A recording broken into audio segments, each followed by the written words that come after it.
Hello student, welcome back to my channel Samrat के student. ये video उनके लिए सबसे ज्यादा इंपॉर्टेंट है जो एग्जाम देने वाले हैं। आज मैं आप लोगों को बताने वाला हूं कि अंग्रेजी में पास होने का सबसे ज्यादा बेहतरीन ट्रिक आप लोगों को बताने वाला हूं। अगली बार मैंने वीडियो बनाया था इस पे अंग्रेजी में पास होने का ट्रिक, तो वहां पे 2.4 मिलियन व्यूज गया। लोगों ने बहुत अच्छा प्यार दिया बच्चों ने। फिर मैंने अपलोड किया 1.5 मिलियन फिर व्यूज गया।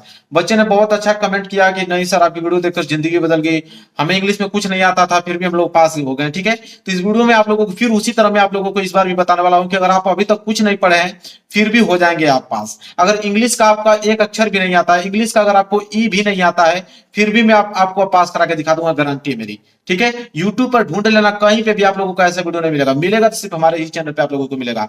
हर साल बच्चे देखते हैं और हर साल बच्चे पास होते हैं। अंग्रेजी में कोई भी फेल नहीं होता है। मेरे प्यारे बच्चों, मैं आपको दिखाना चाहूंगा, ये हमारे पास पेपर है 2025 का। देखिए, मुझे कुछ नहीं आता है, 2025 का पेपर कोई इंग्लिश का पेपर है। मैं पूरा का पूरा सोल्यूशन करके आपके सामने दिखा दूंगा, हर एक प्रश्न को करके दिखा दूंगा आप लोगों को ट्रिक की वजह से। कैसे करना है मैं सब कुछ आप लोगों की इस वीडियो में बताने वाला हूं। ध्यान से वीडियो देखना, वीडियो को लाइक कर देना, चैनल पर नए हो तो चैनल को जरूर सब्सक्राइब कर लेना। चलिए आराम से समझिएगा, एक एक क्वेश्चन पे मैं डिस्कस करने वाला हूं कि हर एक क्वेश्चन को आप कैसे बिना पढ़े, कैसे आप अच्छे तरीके से लिखोगे, एग्जामिनर आप लोगों का एक नंबर भी नहीं काट सकता है, गारंटी है मेरा। और लास्ट में तो आप कमेंट करके ही जाओगे कि नहीं सर, वाकई में आपने कमाल का ट्रिक बताया है। जरूर से देखना, आप जरूर कमेंट करके जाओगे। चलिए, सबसे पहले मैं आपको बता दूं यहाँ पे कि आपके इंग्लिश के पेपर में दो तरीके से क्वेश्चन आते हैं। दो तरीके से क्वेश्चन आता है। पहला आता है आप लोगों का ऑब्जेक्टिव क्वेश्चन, पहला आता है आप लोगों का ऑब्जेक्टिव क्वेश्चन, और दूसरा आता है सब्जेक्टिव क्वेश्चन। दो टाइप के क्वेश्चन पूछे जाते हैं, एक ऑब्जेक्टिव क्वेश्चन, एक सब्जेक्टिव क्वेश्चन। ठीक है, ऑब्जेक्टिव क्वेश्चन की अगर हम बात करें तो ऑब्जेक्टिव क्वेश्चन आपके एग्जाम में 20 मार्क्स का पूछा जाता है। कितने मार्क्स का? 20 मार्क्स का यह आप लोगों को ऑब्जेक्टिव पूछा जाता है। और 50 नंबर के आप लोगों के पूछे जाते हैं सब्जेक्टिव क्वेश्चन। ये तो आपकी क्लास 10th के हुए। कितने? क्लास 10th के ये आप लोगों का सिलेबस है। क्लास 10th में आप लोगों का 70 नंबर का मार्क्स बनता है। कितने नंबर का? 70 नंबर का। और 30 नंबर किससे मिलते हैं? आपके प्रैक्टिकल से मिलते हैं। प्रैक्टिकल से 30 नंबर मिलते हैं। ये क्लास 10th वालों के लिए है। अगर वही हम क्लास 12th वालों को बात करें तो क्लास 12th वालों में इंग्लिश में कोई प्रैक्टिकल होता ही नहीं है। वो कितने मार्क्स का उनका बनता है पेपर? उनका 100 मार्क्स का पेपर बनता है। ठीक है, 100 मार्क्स में मैं गारंटी देता हूं आप लोगों के 70-75 नंबर बिल्कुल आ जाएंगे, कंफर्म है। और 70 जो हाई स्कूल वाले हैं उसमें आराम से वो कम से कम 45 या 55 नंबर कर देंगे। और 30 नंबर अगर स्कूल से मिल जाए तो आराम से आप लोगों के 85 और 80 क्वेश्चन आराम से करके चले आओगे, ये गारंटी है मेरा। तो यह आप लोगों का सब्जेक्टिव और ऑब्जेक्टिव क्वेश्चन का कैटेगरी है। तो सबसे पहले देखिए, ऑब्जेक्टिव क्वेश्चन के लिए मैं एक चीज बताना चाहूंगा अभी। देखिए, ऑब्जेक्टिव क्वेश्चन में क्या होता है कि ऑब्जेक्टिव क्वेश्चन में आपको तब तक इंतजार करना एग्जाम में, जो क्वेश्चन आ रहा है पहले उसको आप कर लो, जो क्वेश्चन नहीं आ रहा उसका इंतजार करोगे, कोई कहीं से भी आप लोगों को मालूम चल जाए, कोई आपका फ्रेंड बता दे, ठीक है, तो आप लोग कर लीजिएगा। अन्यथा आपको अपने से ही करना होगा, लेकिन उसके लिए मैं ट्रिक आपको बताऊंगा। चलिए मैं लास्ट में एक ट्रिक बता देता हूं आप लोगों को। उस ट्रिक को फॉलो करके आप ऑब्जेक्टिव क्वेश्चन को आसानी से सॉल्व कर पाओगे आराम से। 12-13 नंबर तो आराम से आप लोग ऑब्जेक्टिव क्वेश्चन कर दोगे, गारंटी मेरा। 12-13 नंबर ऑब्जेक्टिव को आराम से कर पाओगे। सबसे ज्यादा मेन दिक्कत होता है आप लोगों का सब्जेक्टिव का। तो सब्जेक्टिव क्वेश्चन में आप लोगों को बताने वाला हूं। यहाँ पे आप देख सकते हो पेपर हमारे पास है, और पेपर में सबसे पहले हम लोग सब्जेक्टिव क्वेश्चन यहाँ पे खोल लेते हैं। अब बिल्कुल एक एक क्वेश्चन में अपने तरीके से सॉल्व करूंगा। कुछ भी नहीं हमारे पास, पेन की सिवा कुछ नहीं है, कॉपी की सिवा। देखिए पूरा कर दूंगा। यहां से सेक्शन बी स्टार्ट होगा और देखिए 50 नंबर का क्वेश्चन है। यहां से देखेंगे कि पहला क्वेश्चन क्या पूछा गया सब्जेक्टिव क्वेश्चन का, फिर उसको हल करेंगे। यहाँ पे देखिए सबसे पहले यहाँ पे पूछा है प्रश्न नंबर 21। पूछा है कि read the passage carefully and answer the question given below. कह रहा है कि ये आप लोगों का अनसीन पैसेज दिया है। क्या दिया है? Unseen passage. जब भी आप लोगों का अनसीन पैसेज पूछे एग्जाम में तो उसको सॉल्व करने की क्या ट्रिक होती है मैं आपको बताता हूं, कैसे सारे क्वेश्चन को कर पाओगे। क्या अनसीन पैसेज में बोला है कि इस पैसेज को आप पढ़िए, जितना बड़ा पैसेज दिया है कह रहा है कि इस पैसेज को पढ़िए, पढ़ने के बाद नीचे दिए गए क्वेश्चन को हल कीजिए। तो क्या मैं आपको पैसेज पढ़ाऊंगा? बिल्कुल नहीं। पैसेज में आप पढ़ने टाइम थोड़ी हम लोगों के पास है। हम लोगों को तो आंसर करना है। कैसे करना है देखिए, सबसे पहले डायरेक्ट हम लोग कहां पहुंचेंगे? क्वेश्चन की तरफ। यहाँ पे ए वाला, बी वाला और सी वाला, डी, 4 प्रश्न है। कितने नंबर के लिए? 2 number, 2 number, 2 number, 1 number, 7 number का प्रश्न। देखिए कैसे करते हैं इसको। उसके लिए आपको एक काम करना पड़ेगा, इसको मैं साइड करता हूं। उसके लिए एक पेज में अलग से लेता हूं और वहां पे आपको हेडिंग वगैरह डालना पड़ेगा बहुत अच्छे तरीके से। मैंने एक पेज ले लिया। सबसे पहले आप लोगों को करना क्या है, यहाँ पे आप लोगों को सबसे पहले सेक्शन बी डालना है। यहाँ पे सबसे पहले आप क्या डालोगे? Section B. सेक्शन बी हमने डाल दिया। सेक्शन बी डालने के बाद 21वां प्रश्न था ना, तो आंसर टू क्वेश्चन। ठीक है, आंसर आप आंसर भी लिख सकते हो। आंसर 21। आंसर हम लोग क्या कर रहे हैं? 21 कर रहे हैं। उसमें भी आंसर 21 का हम लोग क्या करने वाले हैं? ए वाला करने वाले हैं। ठीक है। इसके बाद यहाँ बी वाला करेंगे, इसके बाद सी वाला करेंगे, इसके बाद डी वाला करेंगे। चारों के लिए ट्रिक आप समझ लो कि चारों के लिए आप कौन सा ट्रिक लगाओगे। चलिए पेपर दिखाता हूं मैं, आपकी रिक्शा देखिए कैसे आप करोगे। यह पेपर है, ठीक है। इसमें प्रश्न दिया गया, देखिए प्रश्न क्या है कि what was the duty of the dog, how did the dog and the birds become friend. इस क्वेश्चन को करना है, इस क्वेश्चन को आंसर मुझे आता नहीं है, कैसे करेंगे। सबसे पहले आपको कुछ करने की जरूरत नहीं है, जब भी क्वेश्चन सॉल्व करने जा रहे हैं ना, क्वेश्चन वर्ड को हटा दीजिए। ये आपका व्हाट है, व्हाट क्वेश्चन वर्ड है, उसको हटा दीजिए। वाज आपका हेल्पिंग वर्ड है, वाज को भी हटा दीजिए। बचा क्या, the duty of the dog, बस यहीं से उठाइए। The duty of the dog, यही आप लोगों का सब्जेक्ट का काम करेगा। किसका काम करेगा, सब्जेक्ट का काम करेगा। यही the duty of the dog आगे लिख लेना है, और इसको लिखने के बाद आपको करना क्या है, the duty of the dog यहाँ पे लिख लीजिएगा। मैं एक लाइन लिख के दिखाई देता हूं ताकि आप लोगों को पूरा अच्छे से मालूम चल पाए। The duty of the dog, ये वाली लाइन आप पहले से लिख दोगे कि नहीं, ये वाली लाइन आपको लिख देना है। इसके बाद आपको क्या लिखना है, इसके बाद यहाँ पे चले आना है, ठीक है। द डॉग देखना है कि कहां पे आपको दिखाई दे रहा है, ठीक है। तो यहाँ पे द डॉग देखिए, यहाँ पे दिखाई दे रहा है द डॉग, द डॉग यहाँ पे दिख रहा है ना, बस यहीं से उठा लीजिए। द डॉग उठाने के बाद यहाँ पे आगे बढ़ जाइए, देखिए जहां तक फुल स्टॉप है बस यहाँ तक, यहां से लेकर और यहां तक, ये लाइन जो पूरी आप दिख रहे हो, ये लाइन पूरा का पूरा यहाँ पे आप छाप दो यहां तक। ये लाइन जैसे छापोगे यहाँ पे नीचे, तो आप लोगों के यहाँ पे 3 लाइन यहाँ पे क्या होगा, यहाँ पे भर जाएगा। ये हो गया आप लोगों का आंसर। एग्जामिनर चेक करेगा, आप लोगों का आंसर पूरा का पूरा हो गया। इसी तरह बी वाला प्रश्न करना है। चलिए बी वाला प्रश्न कर लीजिए आराम से। बी वाला करोगे, what happened to the birds and one day how did the dog saver. इसमें देखना है, देखिए व्हाट को काटिए और हैपेंड को भी काटिए। द कहां गया, यहाँ पे the birds one day, the birds one day ही आपका क्या कहलाएगा, सब्जेक्ट का काम कहलाएगा। इस सब्जेक्ट को आप यहाँ पे नोट कीजिए, द बर्ड्स वन डे। इसको नोट करने के बाद फिर आ जाइए यहाँ पे, इसमें से देखिए द बर्ड्स यहाँ मिल गया, द बर्ड्स यहाँ पे आप द बर्ड्स उसके आगे लिखिए, और यहां से लेकर फुल स्टॉप तक पहुंचे, यहां तक हिम तक। आप ये पूरी लाइन आप लोगों को उतार देना है, यहां तक हिम तक जाते जाते पूरी लाइन आप लोगों को उतार देना है। जैसे उतारोगे तो ये बी वाला का जो आंसर होगा वो भी आप लोगों का 2 लाइन में यहाँ पे क्या हो जाएगा, भर जाएगा। और 2 लाइन जब भरेगा तो एग्जामिनर इसमें भी आप लोगों को 2 नंबर आप लोगों को पूरा दे देगा। इसी तरह सी वाला प्रश्न करना है, कोई बात नहीं, सी वाला भी कर लो, बिल्कुल आसान है, कोई है ही नहीं, कुछ भी नहीं आसान से कर पाओगे क्या। Why did the rich man keep the dog, तो अब यहाँ पे वाई और डिड को काटिए। द रिच मैन, यही आपका सब्जेक्ट काम करेगा, तो the rich man keep the dog, इतना आपको लिख लेना है। लिखने के बाद यहाँ पे आ जाइए, यहाँ पे कोई भी आप वर्ड उठा लीजिए, जहां फुल स्टॉप दिख रहा है, यहाँ पे दिख रहा है फुल स्टॉप, कोई नहीं, उठा लीजिए। द डॉग उठा के यहाँ से कहां तक लिख देंगे, द ट्यूब तक, यहाँ तक एक लाइन लिख दीजिए, उसके आगे बस आप लोगों का नंबर मिल जाएगा। ये पूरी लाइन यहाँ से लेके यहाँ तक लिख देना है, पूरी लाइन खत्म। और यहाँ पे आपका 2 लाइन भी क्या हो जाएगा, यहाँ पे पूरा 2 लाइन आप लोगों का भर जाएगा, और नंबर आपको 2 नंबर इसके भी दिए जाएंगे, 1 नंबर नहीं कटेगा। इसी तरह डी वाला प्रश्न, कोई नहीं, अब तक सी वाला प्रश्न कर दिया ना, डी वाला भी कर देंगे, कोई भारी नहीं है। क्या है कि find out the word in the passage which is opposite of near. अब नियर का अपोजिट पूछा कि नियर का अपोजिट क्या होता है, तो नियर का अपोजिट आपको नहीं मालूम है, कुछ भी आप लिख दीजिए।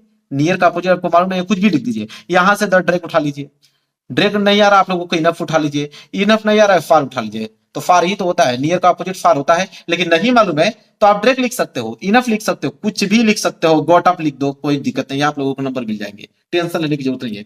चारों प्रश्न देखिए, चारों प्रश्न अभी मैंने करके दिखा दिया। अच्छे राइटिंग में लिखना, एग्जामिनर 1 नंबर नहीं काटेगा, पूरा का पूरा नंबर दे देगा। 7 में 7 नंबर आप लोगों का फिक्स अंसिम पैसेज पे।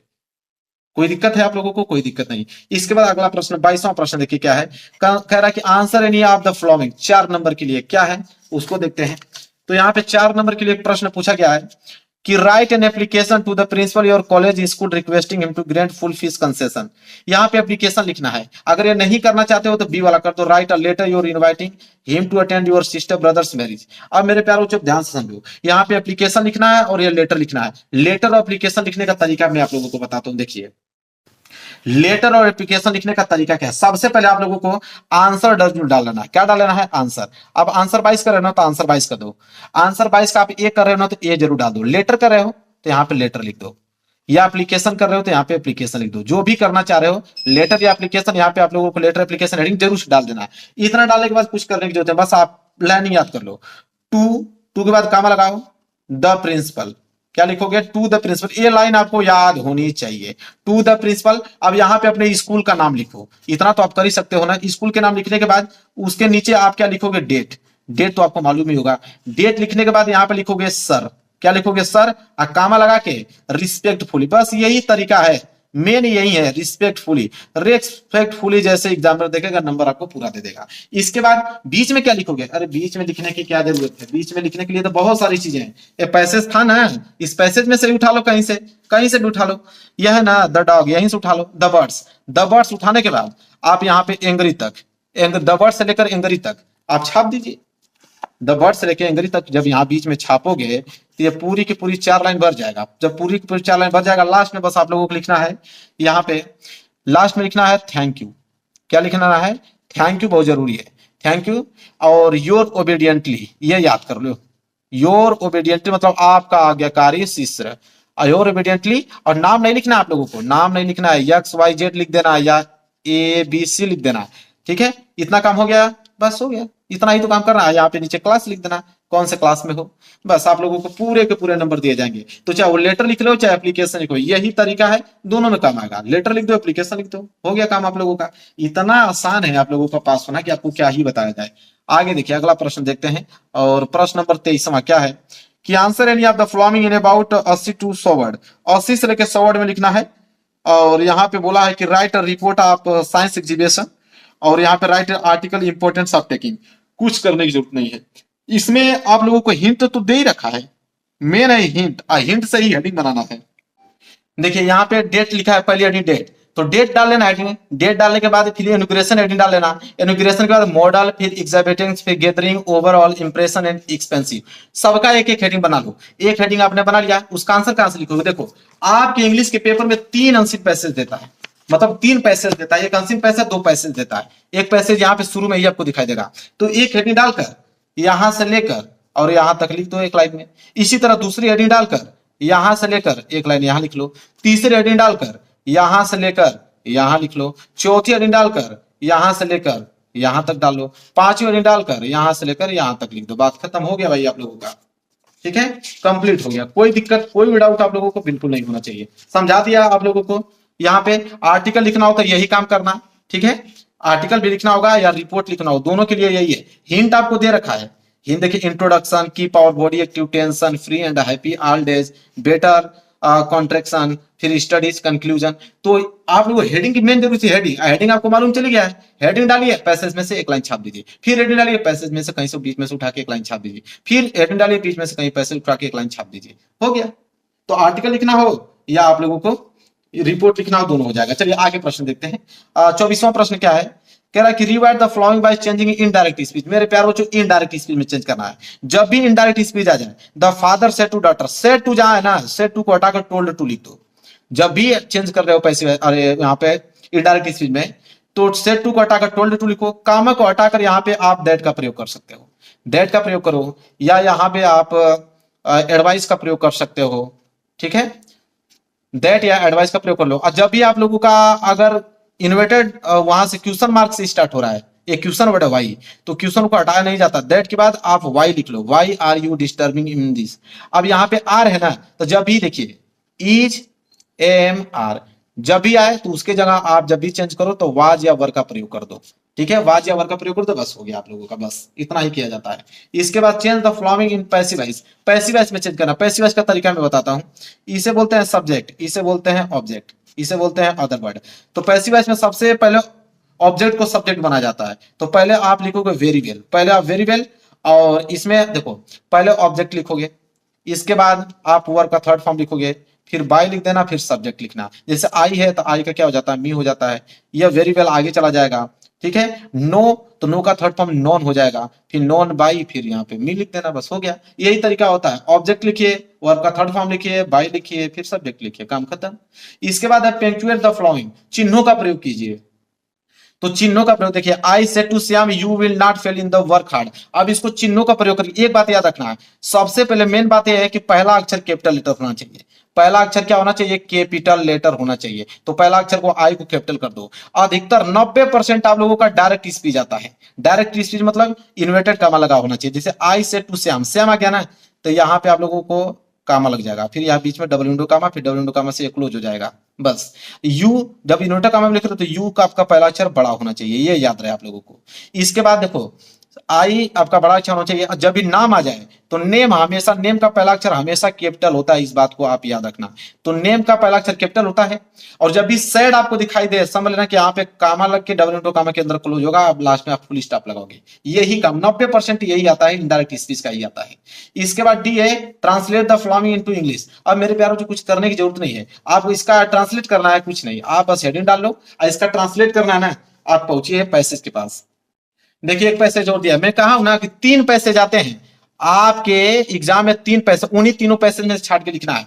आपको इसका ट्रांसलेट करना था ना, कुछ करने की जरूरत नहीं, यहां से लेकर और कहीं फुल स्टॉप दिख रहा है यहां तक, यहां से लेके पूरी लाइन आप छाप दो। पूरी लाइन छाप दोगे, ट्रांसलेशन हो गया आप लोगों का, 4 नंबर आपको दे दिया जाएगा। बस 4 लाइन छाप दो और यहाँ पे आप लोगों का 4 नंबर का जो ट्रांसलेशन था वो बिल्कुल क्या हो गया, यहाँ पे कंप्लीट हो गया मेरे प्यारे बच्चों। समझ में आ गया, ट्रांसलेशन भी मैंने बता दिया। और देखते हैं आगे प्रश्न क्या दिया। एक प्रश्न नहीं छूटेगा, 85% पक्का आएगा आप लोगों का। अगला प्रश्न देखो, प्रश्न number 25, answer the following 30 to 40 word. अब यहाँ पे आप लोगों को 30 से 40 वर्ड में आंसर लिखना है। ये आप लोगों को बोला कि जैसे why did Lencho receive the letter, why did become angry, ये कीजिए, या अथवा करके what does Mandela that international leader for. तो दोनों में से कोई भी करना है, आराम से कीजिए। आप हेडिंग डाल लो, आंसर लिखना है, कोई दिक्कत नहीं है, आंसर लिखना है। पैसेज के पास चले जाओ, पैसेज है ना मेरे पास, पैसेज है, बीकॉम से आंसर उठाओ और लास्ट में बोल्ड ऑन तक लिख दो, बीकॉम तक उठाओ, ये 3 लाइन लिख दो, आपका नंबर मिल जाएगा। आराम से हो गया भाई, ये भी क्वेश्चन हमने अच्छे तरीके से करा दिया। तो जब भी आप लोगों को शॉर्ट या लॉन्ग आंसर लिखना है, यही काम करना है। आगे देखिए प्रश्न number 26, answer any of the following in about 60 word. वही काम करना है, 60 वर्ड में लिखना है। तो पैसेज में जाओ भाई, हेडिंग डाल लो, पैसेज में जाओ और 5 लाइन लिख दो, आप लोगों का आंसर मिल जाएगा आराम से, बिल्कुल भी। 27वां प्रश्न क्या है, right the main themes of poem the trees. तो द ट्रीज का मेन थीम्स लिखना है, तो वहां पे भी पैसेज में से आप उठाकर लिख देना।